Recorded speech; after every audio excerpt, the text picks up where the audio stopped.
Hi hello నమస్తే welcome to KTV Telugu. ప్రస్తుతం ఆంధ్రాలో ఎన్నికల హీట్ అయితే బాగా ఎక్కువగా ఉన్నది.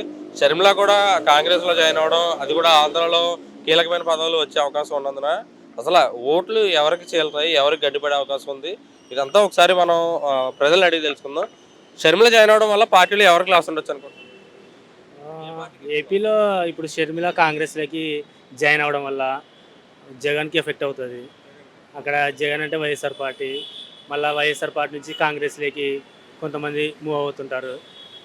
సో మళ్ళా అంటే టీడీపీ డిఫరెంట్ డిఫరెంట్ పార్టీస్ ఉండడం వల్ల కొన్ని పార్టీ ఓట్లు అనేది చీల్చుతుంది. సో ఎవరు గెలిస్తే బాగుంటుంది అనుకుంటున్నారు ఈసారి అక్కడ? అంటే జనసేన టీడీపీ కలిపి పోటీ చేస్తే వైసీపీ మళ్ళీ కాంగ్రెస్ ఇప్పుడు ఎఫెక్ట్ ఎంతవరకు ఉండొచ్చు అనేది ఇప్పుడు చెప్పలేము మనం. ఒకవేళ ఉంటే కనుక ఎవరు గెలవచ్చు అసలు? ప్రస్తుతానికి ఇప్పుడు టీడీపీ అట్లా వస్తే బాగుంటుంది అనుకుంటున్నాం. ఎందుకు ఎందుకు టీడీపీ ఎందుకు? కొంచెం డెవలప్మెంట్ చేస్తారు కదా, డెవలప్మెంట్ ఉంటే బాగుంటుంది. ఇప్పుడు ప్రస్తుతానికి అయితే మరి ఏం జగన్ 3 రాజధానులు అన్నాడు కదా. అవి సుప్రీంకోర్టు అయితే క్యాన్సిల్ చేసింది. మరి తర్వాత తను అట్లే ఓకే అట్లే కంటిన్యూ చేస్తున్నాడు ఆ పాయింట్ని పట్టుకొని.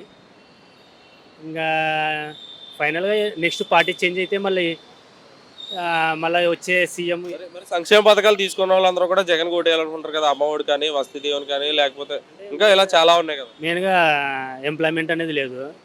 ఎంప్లాయ్మెంట్ నిరుద్యోగం అనేది ఎక్కువైపోయింది అక్కడ. అది డెవలప్మెంట్ లేదు కాబట్టి నెక్స్ట్ సీఎం ఒక వేరే టీడీపీకి వేయాలని చూస్తారు.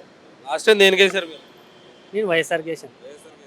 మార్పు ఎందుకు కోరుకుంటారు? ఒక నిరుద్యోగ యువత గురించేనా లేదంటే దేని గురించి? దానికోసమే ఇంప్రూవ్ డెవలప్మెంట్ కావాలి. అంటే ఒక చంద్రబాబు నాయుడు నిరుద్యోగ వృత్తి ఇచ్చాడు కదా, జగన్ తీసాడు కదా, అది వచ్చారాక దాన్ని ఎలా చూడొచ్చు అసలు? అంటే నిరుద్యోగులకి ఎంతో కొంత సాయం అనేది లేదు కదా. ఎప్పుడు అంటే ఇప్పుడు ఉంది వాళ్ళకు అమ్మఒడి పథకం అంట, ఇట్లాంటి కొన్ని స్కీమ్స్ ఉన్నాయి. అవును, అది నిరుద్యోగులకి రాదు కదా. నిరుద్యోగులు కాదు, అదే అంటున్నా. మెయిన్గా జాబ్స్ అనేటివి లేవు, క్యాలెండర్ లేదు, ఇట్లా అంటే సోర్స్ లేదు కాబట్టి మెయిన్గా చదువుకున్న వాళ్ళు బయటికి ఎక్కువ వస్తున్నారు. మీరు ఏం చదివారు? ఎంసీ అయిపోయింది. ప్రజెంట్ ఏం చేస్తారు ఇక్కడ హైదరాబాద్? సాఫ్ట్వేర్ అదే అదే ఆంధ్రాలో సాఫ్ట్వేర్ అంటే ఆంధ్రాలో చేసుకోవచ్చు అని. ఓకే. దగ్గరలో ఉన్న సిటీలో జాబులు చేసుకుంటాం, ఇంత దూరం రావాల్సిన అవసరం లేదు. అందుకే అట్లా ఆలోచిస్తున్నాం అనమాట. ఏదైనా ఇప్పుడు చంద్రబాబు నాయుడుకి ఎంతో కొంచెం ఎక్స్పీరియన్స్ ఉంది, కొంచెం ఇంప్రూవ్ చేస్తారు. మరి జగన్ మొత్తం అన్ని ఎమ్మెల్యే సీట్లన్నీ కూడా ఒకటి నుంచి ఒక చోటకి మారుస్తున్నాడు కదా, ఏమన్నా గెలిచే అవకాశాలు ఏమైనా ఉండొచ్చు అసలు? దానివల్ల ఏమన్నా దాని ప్లస్గా చూడొచ్చా, మైనస్గా చూడొచ్చా? అంటే కేసీఆర్ సిట్టింగ్లకి ఇచ్చేయడం వల్ల ఓడిపోయాడు అని చెప్పేసి జగన్ మారుస్తున్నాడు అక్కడ. అంటే ప్లస్ ఉండొచ్చు, మైనస్ ఉండొచ్చు. బట్ అది మనము అబ్జర్వ్ చేసే దాన్ని బట్టి ఉంటుంది. అది పాజిటివ్గా ఉంటే పాజిటివ్ అవుతుంది. ఫైనల్గా ప్రజలందరూ మార్పు కోరుకుంటారు అందరూ. డెఫినెట్లీగా చేంజ్ కావాలని చూస్తున్నారు. ఈ పార్టీ అని తెలియదు, వేరే సీఎం రావాలా, వేరే పార్టీ రావాలా. ఆల్రెడీ రాష్ట్రం విడిపోయాక చంద్రబాబు నాయుడు చూశారు, జగన్ చూశారు, పవన్ కళ్యాణ్ ఉన్నాడు ఇంకా. ఆ, ఓకే, ఎక్స్పీరియన్స్ బట్టి అది కూడా ఇస్తారు, మనకు తెలియదు. కానీ నెక్స్ట్ వేరే పార్టీ రావాలని ఆశిస్తున్నాం అంతే. Jagan thank you. షర్మిల కాంగ్రెస్లో జాయిన్ అయిన నేపథ్యంలో అంటే కీలక పదవి కూడా ఇవ్వచ్చు అనుకుంటున్నారు. ఎలా ఉండబోతుంది అసలు ఆంధ్ర రాజకీయం? ఆవిడ జాయిన్ అవ్వడం వల్ల ఎఫెక్ట్ ఎవరికి ఉండొచ్చు? ఎఫెక్ట్ అంటే ఇప్పుడు వైసీపీలో నుంచి బయటికి పోయిన వాళ్ళు మొత్తం షర్మిల దిక్కు వెళ్తారు. ఎందుకంటే ఆల్రెడీ టీడీపీకి ఆర్డర్ ఉంది. ఇప్పుడు వాళ్ళకి దిక్కు ఎక్కడ ఉందంటే షర్మిల పార్టీ ఉంది కాబట్టి ఇంకా అట్టే వెళ్తారు. షర్మిల గారికి కూడా కాంగ్రెస్లో మంచి పదవి ఇవ్వచ్చండి, ఇస్తారు కూడా. అది పిసిసి రావచ్చు అనే ఒక అంచనా ఉన్నది. వస్తే కనుక అంటే ఇప్పుడు హంగు వచ్చే అవకాశాలు ఏమైనా ఉంటాయి అసలు? ఆంధ్రాలోనా హంగు లేదు, బొంగు లేదు. డాడీ చంద్రబాబు నాయుడు సీఎం అవుతుండండి, హంగు లేదు, ఏం లేదులే. కానీ మీరే చెప్తున్నారు కదా, మరి వైసీపీ వాళ్ళందరినీ షర్మిల లాక్కుంటే అక్కడ ఎంపీలు బలంగా ఉంటారు కదా, ఎమ్మెల్యేలు కానీ ఎంపీలు కానీ. కానీ కాకపోతే తెలంగాణలో కాంగ్రెస్ వచ్చినంత స్పీడ్ ఆంధ్రాలో లేదండి. ఏదంటే జస్ట్ తీసుకుంటారు నామకోసం అంతే, ఉంటారు కాంగ్రెస్లో. కాకపోతే టైం పట్టింది కాంగ్రెస్ కూడా. అక్కడ ఇప్పుడు కాంగ్రెస్ ఏదో అక్కడ వచ్చి అంగులు వచ్చి ఆర్భటాలు వచ్చేది అయితే ఏం ఉండదులే. అది ఆంధ్ర ప్రజలు నిజమైన రాజన్న పెట్ట కింద అంటే ఎవరి నుంచి వస్తారు, షర్మిలనా జగన్? వాళ్ళిద్దరు అంటే ఇద్దరు ఓన్ అన్న చెల్లెలే కాబట్టి ఇద్దరిని చూస్తారు. కాకపోతే ఏంటంటే ఓటు మాత్రం ఒకరికే వేయగలుగుతారు, అది ఎవరికి వేస్తారు? ఓటు ఒకళ్ళకి వేస్తారంటే ఇంకా వాళ్ళ లోకల్ లీడర్లను బట్టి వేస్తారు వాళ్ళు, అంతే. ఖచ్చితంగా అయితే లోకల్గా ఎవరైతే లీడర్ వాళ్ళకు ఉపయోగపడతారో వాళ్ళని చూసి ఓటేసుకుంటారు. కేసీఆర్ చేసిన తప్పు చేయకూడదని చెప్పేసి ఎమ్మెల్యేలందరినీ మారుస్తాడు జగన్. అది ఓటమి భయంతోనా లేదంటే నిజంగా అలా పని చేయలేదనా? అసలు దేని గురించి? అంటే శాఖలు ఇచ్చినా కానీ మేము పని చేయలేము, అంతా జగనే చూసుకుంటాడు అని చెప్పేది వాళ్ళ వాదన. ఎందుకంటే బయటకు వచ్చిన ఎమ్మెల్యేలు కానీ ఎంపీలు కానీ. ఒకటండి, ఇప్పుడు కేసీఆర్ చేసిన తప్పంటే కేసీఆర్ ఎదిగింది తెలుగుదేశంలో, తెలుగుదేశం పార్టీ నుంచి వచ్చి తెలుగుదేశం పార్టీనే లేకుండా చేయాలనుకున్నాడు. కానీ అది ఆయన వల్ల కాలే. కాకపోతే ఏ నాయకుడైనా ఏ ముఖ్యమంత్రి అయినా ఆల్టర్నేట్ ఒక పార్టీని ఉంచాలా.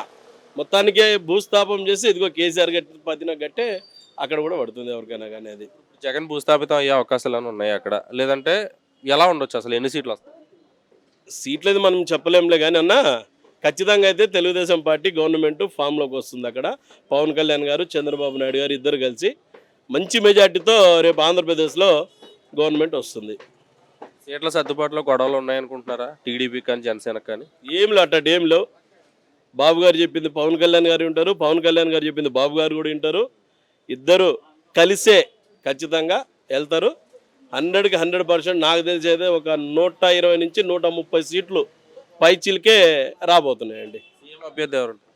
సీఎం అభ్యర్థి అది వాళ్ళిద్దరు డిస్కస్ చేస్తారులే, నేను అంతటోని కాదు, బాగుంటుంది చెప్పడం కూడా. కాకపోతే రాజకీయాలలో అనుభవాలు కూడా చూస్తారు కదా, రాజకీయాలలో అనుభవాలు కూడా చూస్తారు. అయితే పాపం పవన్ కళ్యాణ్ గారు కూడా ఎప్పుడు కూడా నేను సీఎం అనే మాట ఆయన అనలే.